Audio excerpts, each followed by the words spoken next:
Timing चला।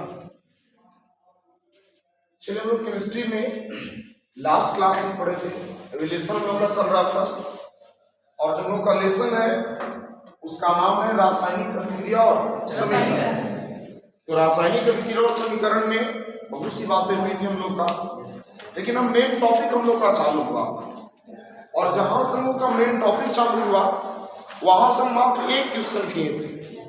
हमने चर्चा किया था कि जो संयोजन अभिक्रिया होता है वह वियोजन अभिक्रिया से किस प्रकार अलग था, भिन्न था। इसी पर हम लोग चर्चा कर चुके हैं। टोटल हमने कई प्रकार के रासायनिक अभिक्रियाओं का लगभग 14-15 का नाम लिखवाएंगे आपको, कि उन 15 का डिस्कशन करेंगे तो हमारा टॉपिक क्लियर होगा। उसमें मात्र हम 2 पढ़ाएंगे और हम उसी को आगे बढ़ा रहे हैं। एक पैटर्न थोड़ा सा है सवाल का, कभी कभी ऐसे पूछता भी है। तुम लोग एक अभिक्रिया का नाम लिए थे, उस अभिक्रिया का नाम था ऊष्माक्षेपी और ऊष्माशोषी, ये 2 अभिक्रिया। तो प्रश्न कभी कभी करता है कि जो ऊष्माक्षेपी अभिक्रिया है, ऊष्माक्षेपी जो अभिक्रिया है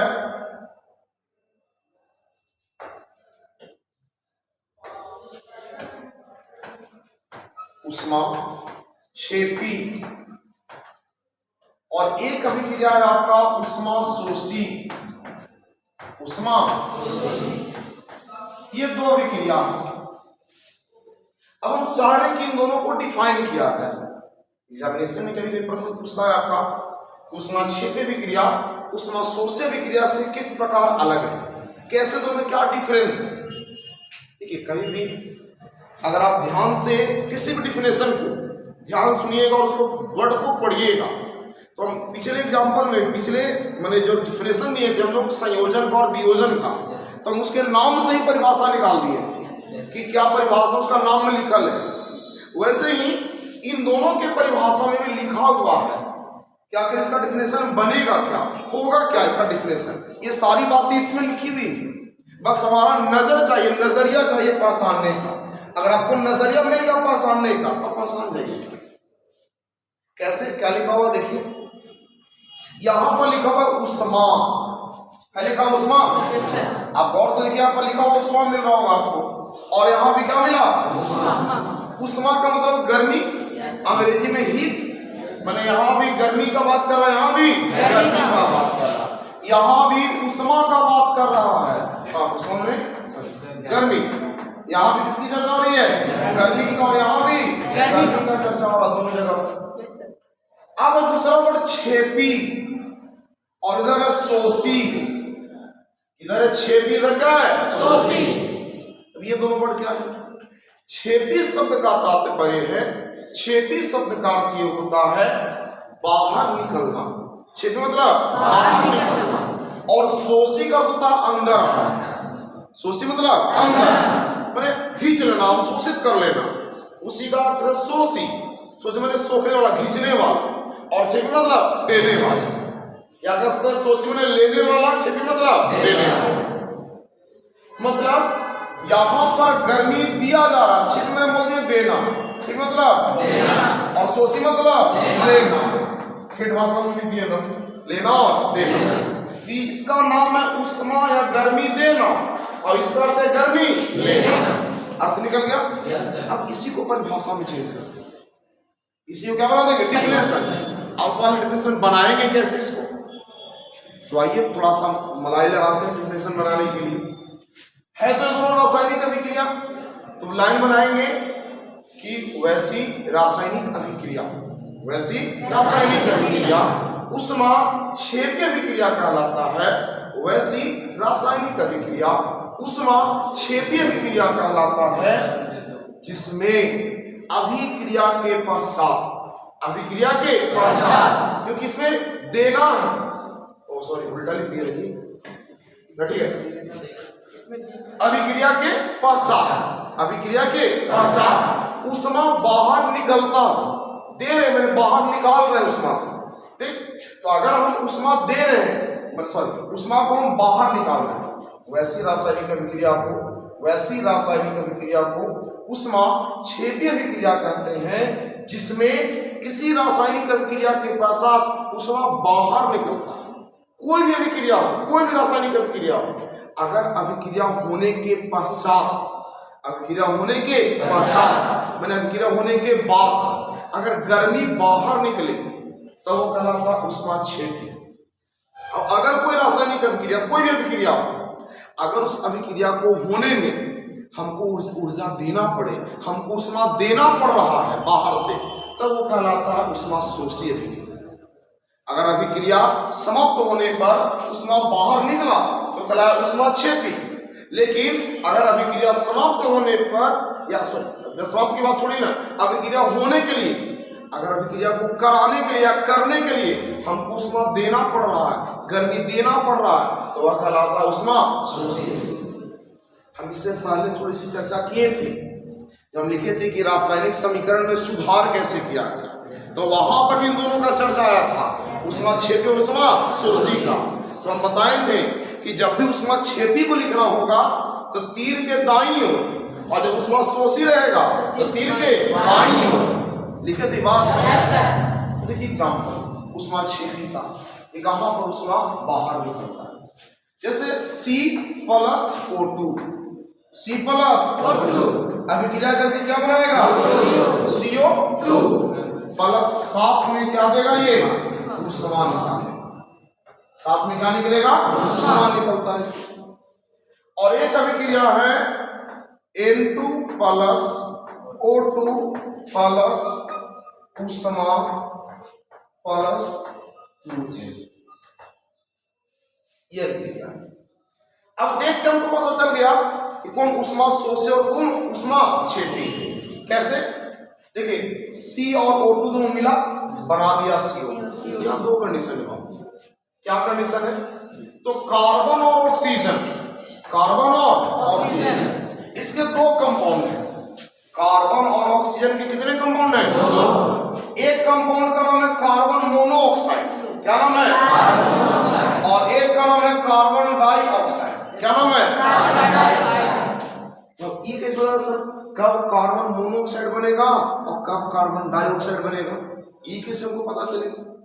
इसकी जानकारी हमें कैसे मिलेगी? तो कार्बन मोनोऑक्साइड तब बनेगा जब कार्बन वायु के अपर्याप्त मात्रा, माने पूरा नहीं, जितना हमको चाहिए उतना नहीं मिल रहा। हम खाते मान लीजिए 6 रोटी, अब मिले हमारा 3 रोटी, तो अपर्याप्त है मेरे लिए, भूखले रह पड़ेगा। तो वैसा ही कंडीशन हो, जितना कार्बन को जलने के लिए ऑक्सीजन चाहिए, अगर उतना ऑक्सीजन नहीं मिलेगा तो बनेगा कार्बन मोनोऑक्साइड। तो अगर पर्याप्त मात्रा में ऑक्सीजन मिल गया तो क्या बनाएगा? Carbon dioxide. जब भी कार्बन डाइऑक्साइड बनेगा तो बनने पर उष्मा मुक्त होगा, गर्मी निकलेगा वहां से। अभिक्रिया का रूल है। आप कभी चूना डालें, चूना देखेंगे हर पौधे के लिए, उसमें डालिए पानी को, पूरा खोल के दम निकालता है, उधर से वाष्प पूरा निकलेगा, गर्मी।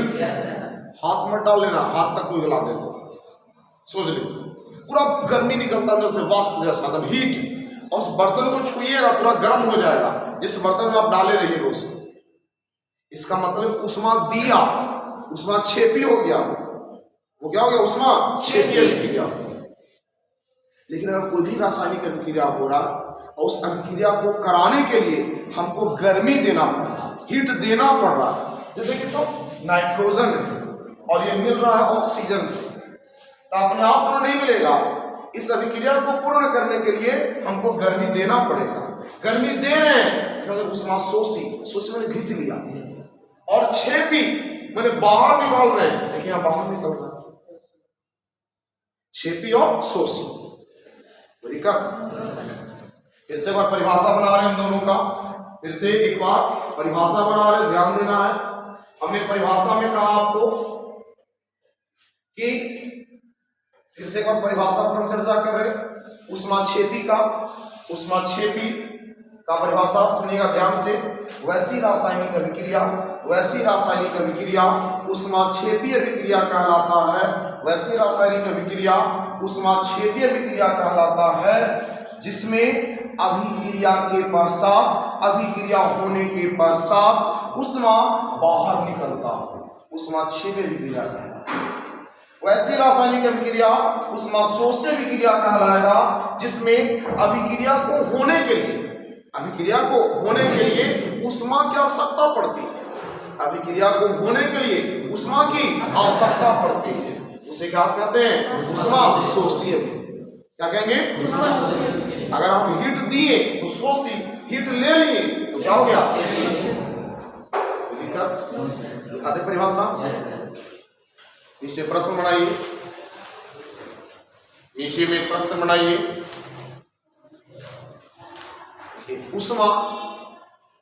उष्माशोषी अभिक्रिया, उष्माशोषी अभिक्रिया उष्माक्षेपी अभिक्रिया से, उष्माशोषी अभिक्रिया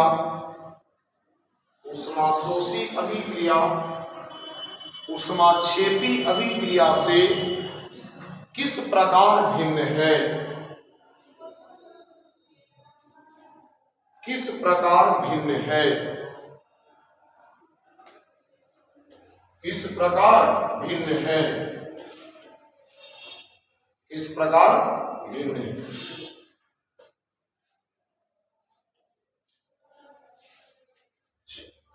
नीचे लिखिए,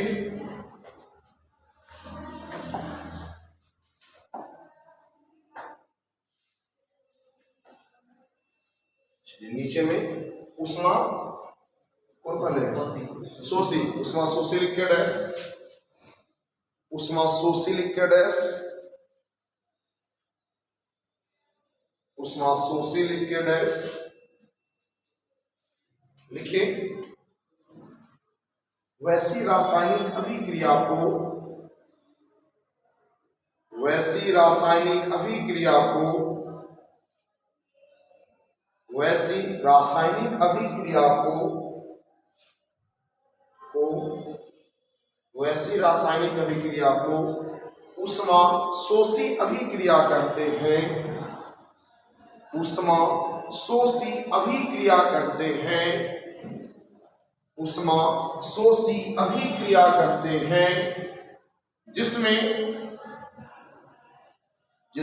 अभिक्रिया को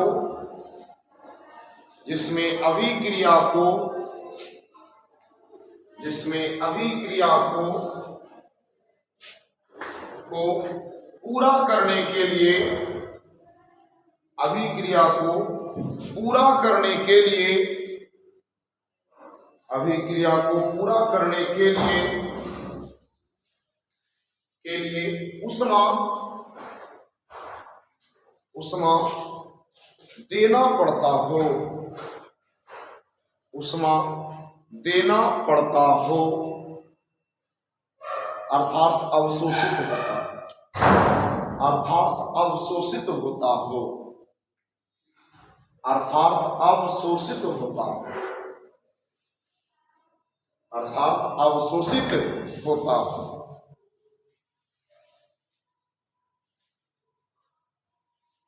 नीचे में ये होता है एग्जाम्पल में, ये वाला वाला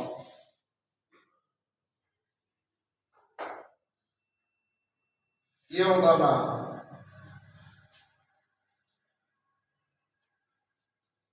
नीचे N2 वाला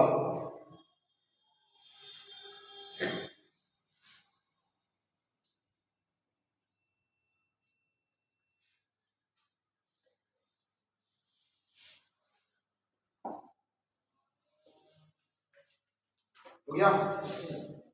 उष्माक्षेपी लिख के डैश, उष्माक्षेपी अभिक्रिया लिख के डैश, उष्माक्षेपी अभिक्रिया लिख के डैश।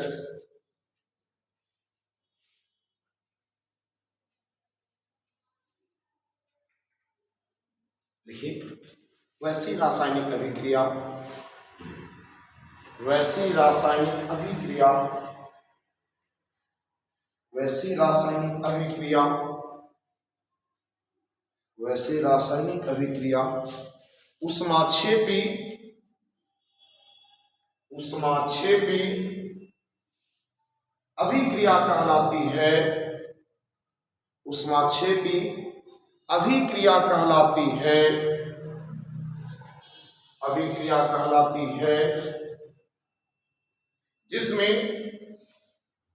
जिसमें अभिक्रिया के पश्चात, जिसमें अभिक्रिया के पश्चात, जिसमें अभिक्रिया के पश्चात ऊष्मा, जिसमें अभिक्रिया के पश्चात ऊष्मा, अभिक्रिया के पश्चात ऊष्मा बाहर निकलता, ऊष्मा बाहर निकलता हो, बाहर निकलता। चलिए ये वाला बता रिएक्शन,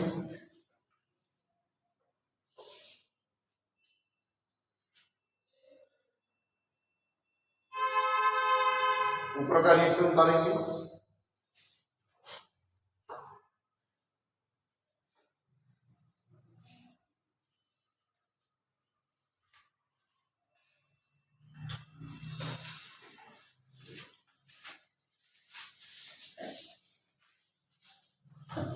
अभी आपको कुछ होमवर्क देने वाले हैं, याद करने वाले, वो कल के क्लास के लिए इंपॉर्टेंट होगा। अगर आप याद नहीं कर पाते हैं तो फिर कल का क्लास समझने के लिए आपको क्या रहेगा, दिक्कत रहेगा। क्योंकि नेक्स्ट हमारा टॉपिक है वो है एकल विस्थापन और द्विविस्थापन।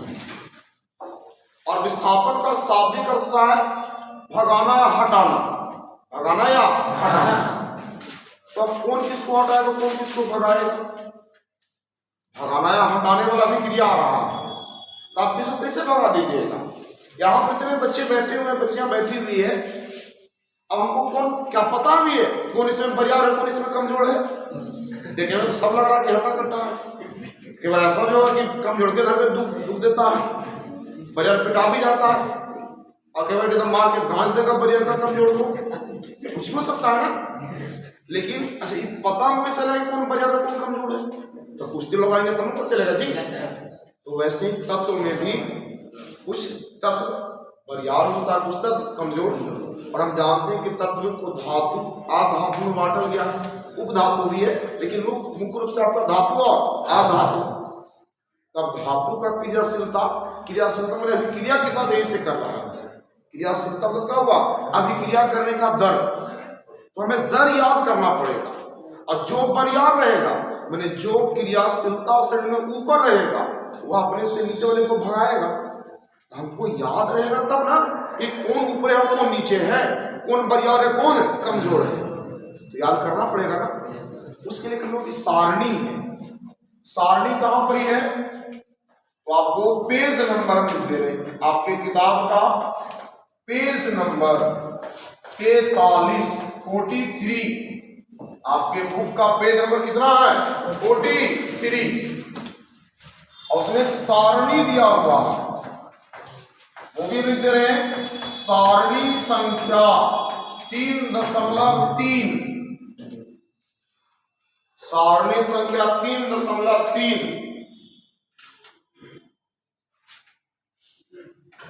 पेज नंबर 43, सारणी संख्या 3.3।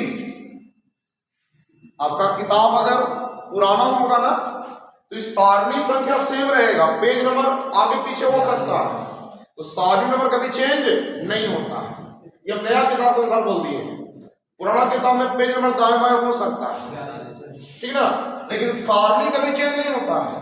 तो याद रखिए सारणी से आप धर लीजिएगा, सारणी नंबर कितना है 3.3। इसको पहले कॉपी में उतारना है आपको, इसी प्रश्न के नीचे कॉपी में पहले उतार लीजिएगा, ठीक।